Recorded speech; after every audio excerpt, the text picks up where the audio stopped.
नमस्कार, दुनिया आज तक में आपका स्वागत है। आपके साथ मैं हूं शशि तुषार शर्मा। दुनिया आज तक में दुनिया भर की हर खबर आपको दिखाएंगे, लेकिन सबसे पहले नजर दुनिया टॉप 10 पर। चीन के शियान शहर में ओमिक्रॉन वेरिएंट से बिगड़े हालात। महज एक दिन में 175 लोग पाए गए संक्रमित। कोरोना वायरस से संक्रमित मरीजों के लिए बनाया गया है 3000 बेड वाला इमरजेंसी अस्पताल। लाखों लोगों को चीन ने किया है घरों में कैद। फ्रांस में लगातार चौथे दिन 2 लाख से ज्यादा हुए हैं संक्रमित। 24 घंटे में दर्ज किए गए हैं 2,19,000 से ज्यादा केस। ओमिक्रॉन वेरिएंट की वजह से फ्रांस में बिगड़े हैं हालात। सरकार ने लोगों से जरूरी होने पर ही घर से बाहर निकलने की अपील की है। अमेरिका और ब्रिटेन में कम हुए कोरोना के मामले। एक दिन में यूएस में संक्रमित हुए हैं 1,61,000 लोग। यूके में संक्रमितों की संख्या 1,62,000 से ज्यादा हुई है। दोनों ही देशों में बड़े पैमाने पर वैक्सीनेशन और बूस्टर डोज दिए जाने का काम जारी है। उत्तर कोरिया के supreme leader Kim Jong Un ने कहा है कि देश के सामने खड़ा है जिंदगी और मौत का सवाल। इसीलिए नए साल में अर्थव्यवस्था में सुधार राष्ट्रीय प्राथमिकता है। भीषण गरीबी और आर्थिक संकट से जूझ रहा है नॉर्थ कोरिया। इजरायली फौज ने हमास के ठिकानों पर किया है हमला। गाजा पट्टी में इजरायली विमानों ने गिराए 3 से ज्यादा बॉम्ब। कितने लोग मारे गए अभी तक इसकी जानकारी नहीं है। कल हमास के लड़ाकों ने इजरायली सीमा पर दागे थे 2 रॉकेट। ईरानी जनरल कासिम सुलेमानी की हत्या की बरसी पर बड़ा प्रदर्शन। इराकी राजधानी बगदाद में अमेरिका के खिलाफ मार्च। जनवरी 2020 में अमेरिकी ड्रोन हमले में मारे गए थे जनरल सुलेमानी। बगदाद हवाई अड्डे के नजदीक अमेरिका ने बनाया था निशाना। यूक्रेन की राजधानी कीव में मशाल मार्च। दिवंगत नेता स्टीफन बांदेरा के जन्मदिन पर राष्ट्रवादियों ने निकाला मशाल जुलूस। हजारों लोग हुए शामिल। यूक्रेन के मुक्ति आंदोलन के नेता थे स्टीफन बांदेरा। जर्मनी ने अपने अंतिम 6 में से 3 परमाणु संयंत्रों को बंद कर दिया है। रिन्यूएबल एनर्जी की ओर बढ़ाया गया है बड़ा कदम। 2011 में जापान में फुकुशिमा रिएक्टर के हादसे के बाद जर्मन सरकार ने अपने सभी परमाणु संयंत्रों को बंद करने का ऐलान कर दिया था। जेम्स बॉन्ड का किरदार निभाने वाले अभिनेता डैनियल क्रेग को नाइटहुड सम्मान।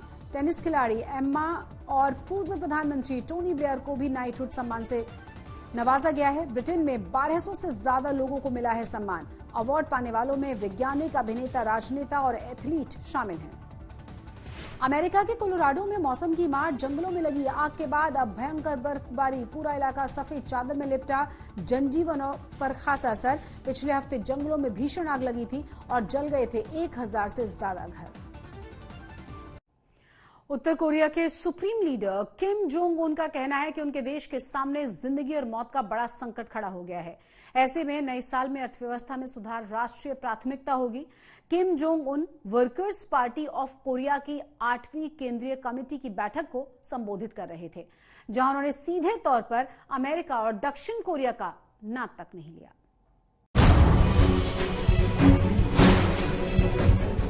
हर वक्त परमाणु हथियारों का जखीरा जमा करने में जुटे उत्तर कोरिया के सुप्रीम लीडर अब अर्थव्यवस्था को सुधारने के काम पर ध्यान देंगे।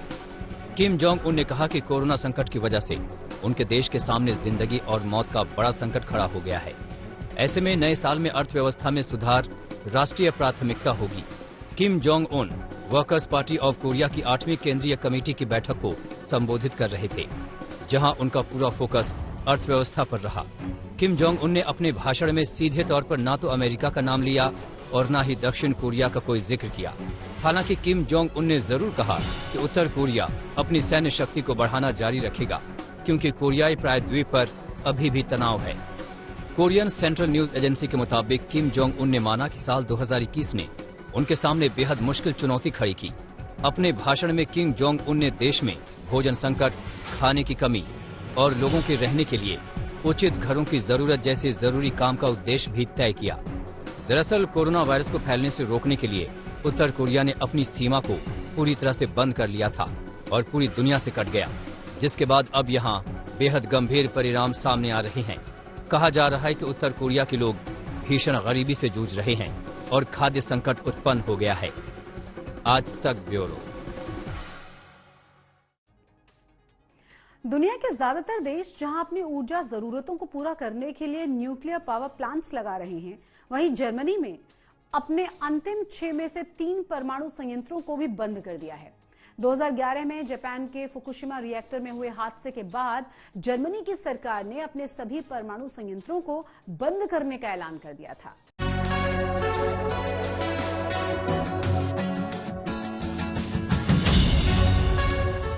भारत चीन जैसे विकासशील देश जहां अपनी ऊर्जा जरूरतों को पूरा करने के लिए तेजी से न्यूक्लियर पावर प्लांट लगा रहे हैं, तो वहीं जर्मनी जैसे विकसित देश अपने परमाणु संयंत्रों को बंद कर तेजी से रिन्यूएबल एनर्जी की ओर आगे बढ़ रहे हैं।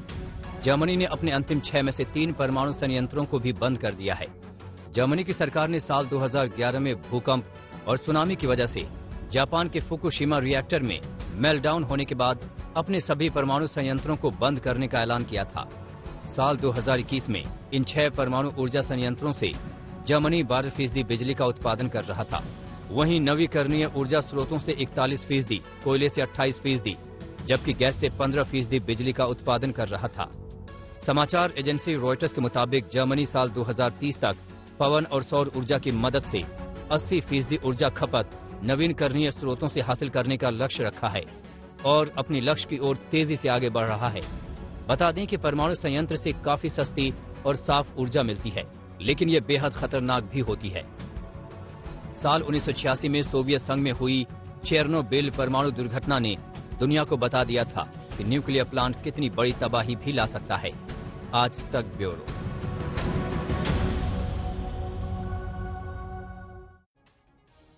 अमेरिका के कोलोराडो में हुए लोग परेशान हैं मौसम की मार से। जंगलों में आग लगी हुई है और ये अभी तक बुझ नहीं पाई है। भयंकर बर्फबारी शुरू हो चुकी है।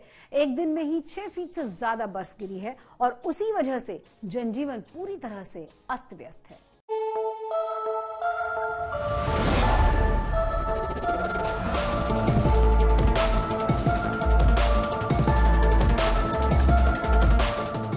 मौसम की मार की 2 तस्वीरें हैं दुनिया के इकलौते महाशक्ति अमेरिका की, जहां कोलोराडो में एक दिन पहले भीषण आग लगी हुई थी। वहीं अब भयंकर बर्फबारी हो रही है, जिसकी वजह से लोगों को भारी परेशानियों का सामना करना पड़ रहा है। कोलोराडो में किस कदर बर्फ गिरी है, तस्वीरें देखकर सहज ही अनुमान लगाया जा सकता है। हर तरफ जहां बर्फ ही बर्फ दिख रही है, वहीं कई गाड़ियां बर्फ में दबी नजर आ रही हैं। मौसम विभाग के मुताबिक यहां 6 इंच बर्फ पड़ी है और फिलहाल बर्फबारी जारी है। तस्वीरों में आग से जले हुए घर भी दिखाई दे रहे हैं, जिसमें से अभी भी धुआं निकल रहा है। अब सिर पकड़े इस शख्स को देखिए, जो पहले तो आगजनी से अपना घर गंवा बैठा और अब बर्फबारी में बचा हुआ सामान भी तबाह हो गया।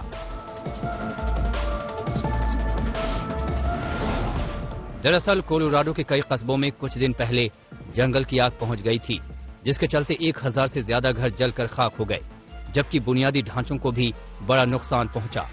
ऐसे में हजारों लोगों को सुरक्षित जगहों पर पहुंचाया गया। इस आगजनी के बाद 100 से ज्यादा लोग लापता बताए जा रहे हैं। हालांकि 3 लोगों के ही लापता होने की पुष्टि हुई है।